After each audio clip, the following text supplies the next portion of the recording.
Welcome to Guide Guru. We hope this video helps.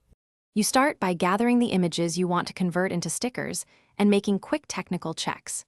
Use PNG for transparency or animated WebP/GIF for motion, and resize to a square like 512 by 512 so platforms accept them. Once done, name and group assets in one folder to speed batch uploads. This matters because consistent naming prevents overwrites. Make sure to trim excess margins and compress lightly to stay under size limits. Then move to your sticker editor or app to begin import. You now refine each sticker for clarity and usability. In the editor, remove stray pixels, smooth edges, and optionally add a subtle stroke so stickers read at small sizes.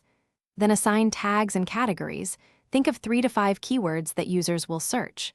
Once labeled, export with platform specs, correct file type, frame rate for animation, and file size limits. Make sure to test a preview in the target app so you catch visibility or cropping issues before uploading.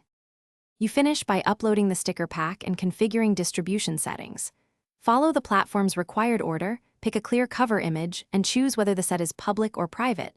Set licensing if offered. After submission, install and test the stickers in conversation to verify placement and legibility. If stickers look cropped, off-center, or colors shift, re-export with adjusted canvas or color profile and roupload.